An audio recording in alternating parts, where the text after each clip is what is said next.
Hello and welcome to this week's review on Dragon Ball Daima. This week I'm reviewing the episode titled Collar. We kick off this review as we always do with these reviews by talking about the positives and the headline positives. All the things I enjoyed about this particular episode, which I'm going to talk about in this review, and more. We kick off by saying that I thought that the fight sequence that we got towards the end, first at the beginning of the episode, was fun. Sorry, I've not had my dinner yet. I found it really fascinating to learn a little bit more about the Supreme Kai, and I do like the fact that we're starting to move on to the next major plot point, as I know that's been a bit of a sore point for some people that watch this series. We'll kick off with the action because that's the stuff that I have the least to say about, because shock horror, I thought that once again it was rather great. To be blunt, I don't think this is the best action sequence thus far. I think that the real, true, high-quality action stuff we're going to end up getting in the next episode, which, oh baby, let's see where that particular world ends up going, but I still think that this fight in and of itself is still fun for what it is, how it's presented, how it's put together, and just the sheer range of abilities and powers that we end up seeing, and I do think that this is still and I don't want to really say it because it feels a little bit odd for me to say it, but this does feel like one of the more historically significant fights that we've had thus far in this series, as unless I'm mistaken, I think this is the first time that we're really seeing the Supreme Kai getting involved in any kind of fighting, at least as far as the canon material is concerned, so that in itself just shouldn't be sniffed at, seeing the Supreme Kai actually doing something, which I know, much like the fact that the pacing might not be to everyone's liking, is a sore point for many people with this series and this particular character. To see him actually getting involved and getting an idea as to how he functions as a fighter, as a warrior, as a martial artist is something that I just find to be rather fascinating. I will say that it is good to see that Goku took a backseat in this particular action sequence, because I was worried that last week when we saw him using Super Saiyan again for the first time this entire series, my big fear is that that would just be pretty much the solution to every single fight coming up. It would be, oh no, Goku, look out, it's demon people. Then he just go, Super Saiyan, bish bash bosh, done. And we don't get that this week. It gives us time to actually see the rest of the cast doing something, with the exception of Pansy, because she was the subject of the police's attention. Really feels weird to put it like that, but yeah, that's basically what the guys are that attacked them, so yes. I will praise the whole action sequence was, yes, it wasn't quite as spectacular as I would have liked it to be. I do like the variety in how it was all handled, and it does create this great contrast between how Goku fights and how the Supreme Kai and Glorio fight. The Supreme Kai and Glorio use their own innate powers and magic and abilities, whereas Goku is a far more direct fight. Though with that said, that might be why it's a little less thrilling, because, well, it is just a pair of guys that are just kind of zapping things with their laser abilities, and that's kind of just about it. I was expecting Glorio to pull out his blaster and just start, well, blast him, but he didn't do that. He's now doing more of his Emperor Palpatine unlimited power stuff again, which, sure, whatever, great, good, but I would have liked a little bit more variety in the fight itself, and I do feel as though the creativity wasn't quite there as it was in last week's episode, or seemingly what we're going to get in next week's episode. There was some creativity. I liked the little point of view shot that we got towards the start of the episode, or rather towards the fight at the start of the fight sequence, where it was a point of view shot of one of the police guys. They got knocked down and knocked over or something, so you just saw from their point of view them just kind of slowly tumbling over, and then just the entire fight kicking off from there, which was fun. It was a neat way of presenting things. I just wish that level of creativity was there for the rest of the fight. It's fine, it's good, it does everything that it needs to, even though I do feel that the matter of the whole collar thing is something that's really underused, but we'll get onto that point later on. I will say is that the joke towards the start of the episode about Goku being immature and him not being present as a father is a really odd one, because the moment that I read the subtitle for that, I just thought, oh boy, oh boy, oh boy, I can see certain people are really gonna ride with this particular gag. Ho ho ho ho ho! Cue the stream of Goku is a crap father gags endlessly now for the rest of time. My god, I can smell them coming a mile off. Oh, with that said, that might be my dinner because it's still sat beside me starting to get cold, which is all the more reason why I should do this as quickly and as efficiently as possible. Yeah, I can't say I was very keen on that whole gag. It feels weird to me that they'd actually, kind of acknowledge that fact. But sure, we'll move on, because I'm sure that the fan base certainly bloody well isn't. Certainly not the Western fan base, let alone the fan base also likes Dragon Ball Bridge. But anyway, we'll move on. I do appreciate the further exploration of the Supreme Kai's history and backstory, even though this week it does feel a tad less impressive. This week we know his birth name it's Nectarine, Neckbeard, whatever the hell it's supposed to be. Which at the moment I read that I knew, yeah, I'm never going to remember that one. It's just going to be like Ash from Evil Dead doing the whole Klaatu Barata Necto bit. I mean, sure, it's neat that we end up hearing what his real name is, but I don't think it's really going to be much of a muchness, particularly how demons of this whole universe seem to work. Like, if this was more of a conventional Western story, then knowing the demon's name would be far more significant because of how those myths and stories end up developing. But here, yeah, sure, great, good, it really doesn't mean much of anything apart from it just being kind of cool. The fact that the whole tracking collar thing that Pansy and the rest of the Margin of this universe, or rather this level, are wearing is made of a metal that comes from the Glint homeworld is far more interesting for what it is, and it does add a neat reason as to why it was used to be the training material to go up against the Z-Sword in the Boo Saga. I will admit I don't really think that connection needed to be made, because at the end of the day it does feel like it makes the universe that little bit smaller. Like Kachina, whatever it's supposed to be pronounced as, the fact that it is the most durable metal in that universe. Okay, great, good, fantastic. The fact that it also comes from the homeworld of the Glind and the Supreme Kai, yeah, it does make that universe seem a little bit smaller and less significant, but hey ho, I mean, it's fine, it's a neat addition to everything. It's the least problematic, I suppose, addition or change that this entire series has made thus far.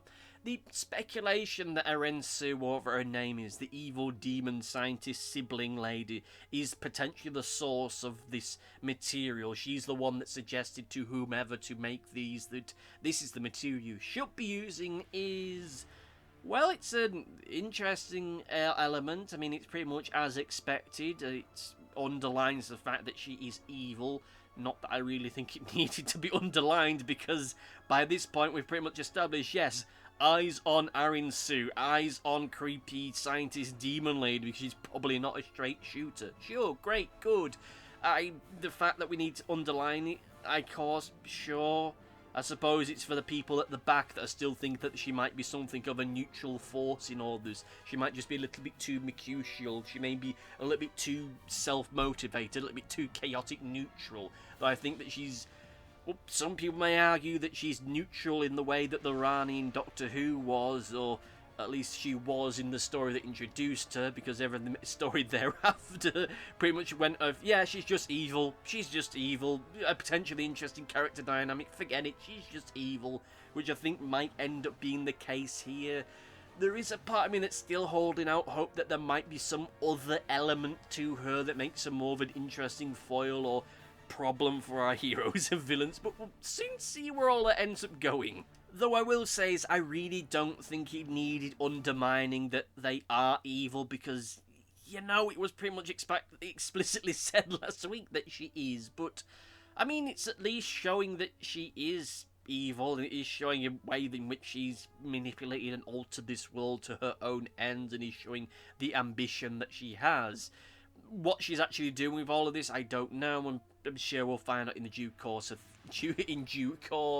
She probably has some kind of greater plan in mind, something I may well discuss in a future video, but I get the feeling that these collars aren't really a recent invention. I mean, I just don't know why they're being used apart from just tracking people, because I don't know as anyone in this universe, this demon realm, that really could have challenged Deborah, seeing as he would be the person that these things would be made under. But hey ho, I suppose that's a mystery for a whole of a time.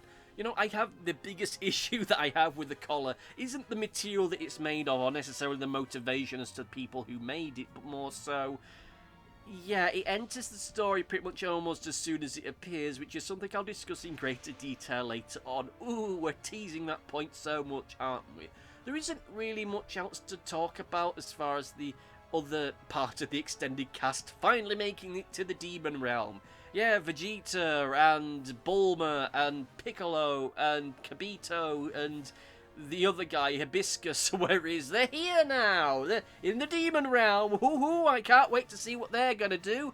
Oh, they're just standing there.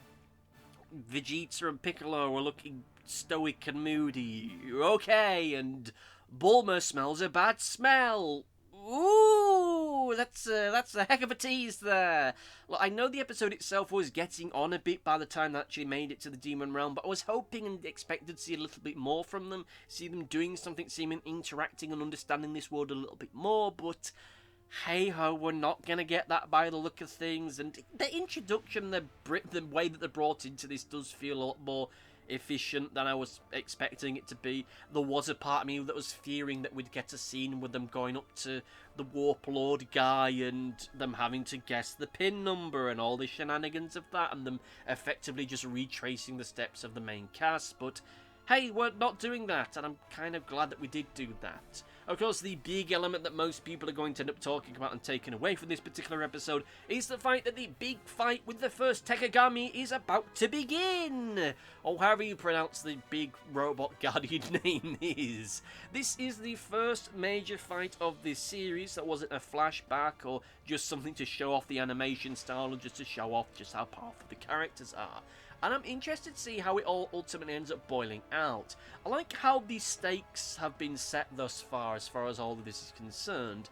You know, we get the line towards the end of the episode of, oh, not even Deborah could defeat them, which I will admit isn't a fantastic line, as it ultimately makes Deborah feel like too much of a yardstick, which is pretty much what he was during the Boo saga. Like, his pretty much whole inclusion in all of that was to just show just how much Gohan had decayed in terms of his power, and to show just how powerful Majin Buu was.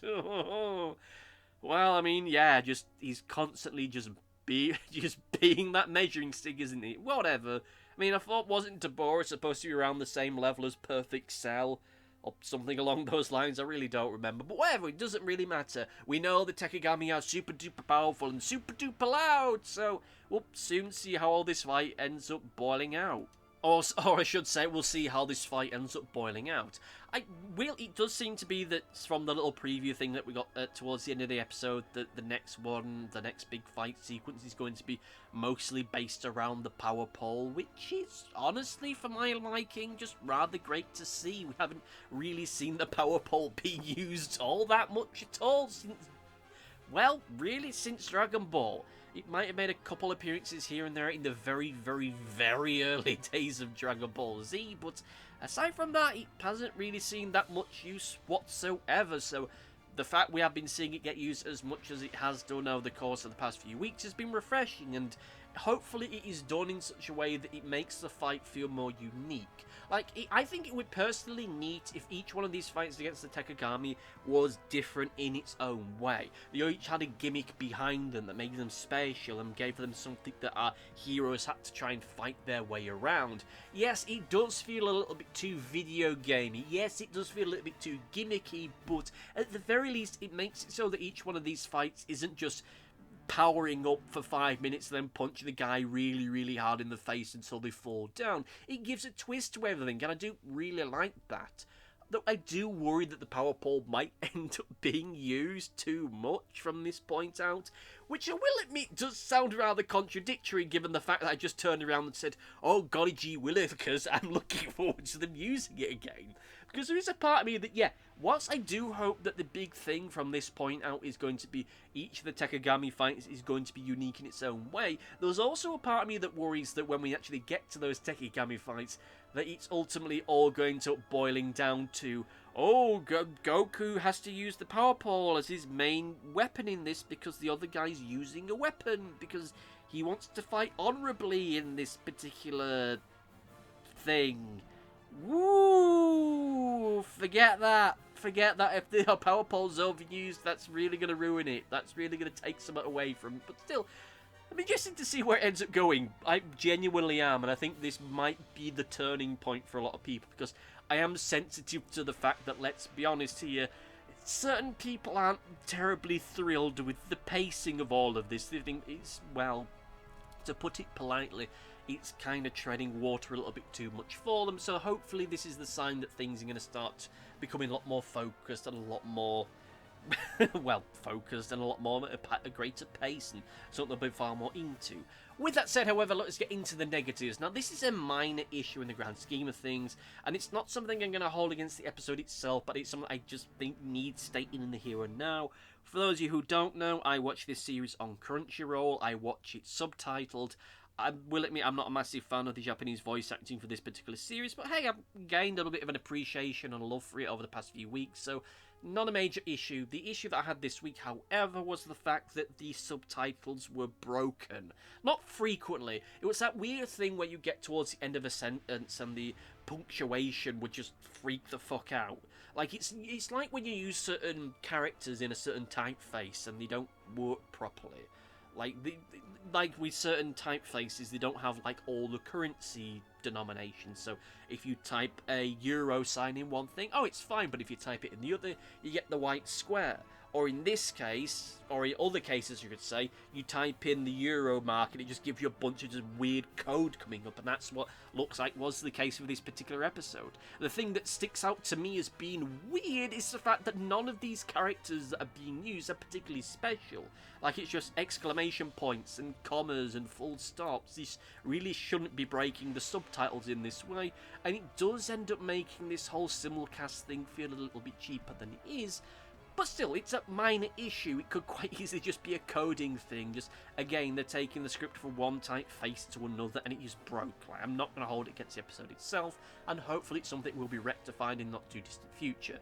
You know, if I come to do a rewatch of this in about a year's time and it's still broken, oh boy, I'm going to be pissed off about that. For the here and now, it's fine. For something that's more specific to this episode itself, I will say is I think that I'm not terribly thrilled at the fact that the collar stuff was wrapped up so quickly, as it feels like a lost opportunity to add some extra peril into all of this. Like a sense of, oh, we need to keep moving, we need to keep staying one step ahead of them, we can't remove this collar, we gotta make sure that we're always moving. Oh, don't worry, Pansy, we're not gonna leave you behind because you're our friend and friendship never dies. Come on, everyone, let's team up and save the day. And that's not what we get, because almost as soon as it's brought in, piff, paff, puff, it's gone, which it feels like a shame. I think it would have been a nice sense of peril in the background. There could have been a little bit of a sense of animosity at some point with Glorio going, we should really leave her behind because she keeps making the gendarmerie find us, or whatever, and that's just simply not what's ended up happening here. It's gone almost as soon as it appears, which feels strange to me. Though I will say that, well, no, let's get into the positive after we've had the negative. So I'll just say is that it does end up making it feel like this whole stuff with the collar felt is here just for this, in the here and now in this particular episode, as just an excuse to have a fight sequence and then a lore dump, and that's just about it. Yes, it does add greater context to the wider world. Yes, it does add greater context and evidence for Arin, Sue and the other one to be baddies, but in the here and now it just feels like a case of we need a fight. How are we going to get that? Let's have that being here. Though, as the counterpoint to that, it does feel as though it might be setting up for something later on. I think the full nature of the collars will be explored in greater detail at a later point. What they're really used for, why they're being used, I'm sure that something we'll find out in greater detail later on. And I also think that the fact that we've seen the Supreme Kai using magic to solve the problem is a sign that he might end up doing that more frequently throughout the rest of this season, if not that being one of the main factors which helps save the day in the end anyway, but we'll soon see where all that ends up going. The only other issue that I have is that there was just some really odd moments within the editing, just some rather odd cuts. And you know that bit in the opening fight sequence where Goku fires off the ki beam and it crashes into their plane and it just immediately then cuts to the like Team Rocket blink thing on the horizon. Like the way that it crashed into the ship, I was expecting, you'd get that scene where everyone on the ship is going, whoa, what was that? And then, pew, then, blink. But we didn't get that. It was just, pew, blink. Like there was a cut there that was supposed to be the reaction shot of, oh no, things are getting fucking crazy. But that didn't happen. It just didn't happen, and that felt really odd. Just the pacing of that, the sharpness and the abruptness of it feels weird to me. Then you had the stuff when the rest of the cast, they're standing on that floating island with Hibiscus or whatever the name is, and Vegeta, Bulma, Piccolo, Kibito, and all of that. Just at the end of that particular sequence, the camera panned to the left as though it was supposed to get a reaction shot from someone. But it didn't. It panned slightly, then there was the cut, then it went to something else. Because the only person that we don't see in that whole sequence of events is Kibito, and it makes me think there was supposed to be a gag there, but then, for whatever reason, it was cut. Which feels really weird to me. Like, this is... It's the fact that it was panning over feels really weird to me.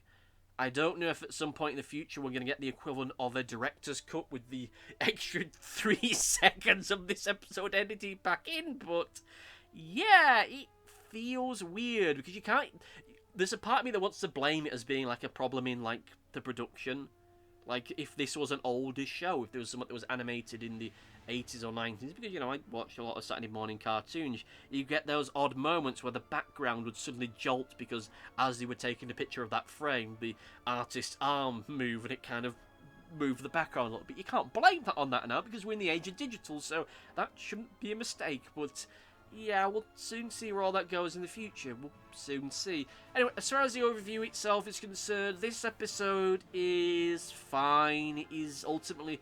I don't want to call it a connecting tissue episode, but it does feel like the quiet before the storm. Next week's episode, I think, is going to be the more significant one of any that we've had thus far. At least, certainly, as far as this whole matter with the Tekigami and such is concerned. How that all comes forward, I don't know. But what I do know is now it's time for Comment Corner. It's time for Comment Corner. Right, so these are comments, or rather one comment from the previous video, which was a review for the episode titled Lightning. We have Big X1 back again, who says, "This one was fine. I liked the fight with Gloria, but there wasn't much else apart from the Lords with Shin that I liked." Thank you for the comment, and I hope that this week things picked up a little bit more for you. I will admit that last week's episode, whilst I did enjoy it for the most part, it does kind of feel like more or less on par with this one. Like there is no... Well, last week we did get the lore dump at the very least, and an action sequence. This week, it definitely feels like the lesser of the two, but still, it was fine overall. Let me know what you thought about this particular episode in the comment section down below, and you will be read out in a future video. Until next time, my friends, I say, see you next time. Goodbye! Thanks for watching. Be sure to like, favourite, subscribe, click the bell, and do all the YouTubey stuff that YouTube wants you to do. Go on, it'll do me a power of good. Until next time, my friends, goodbye!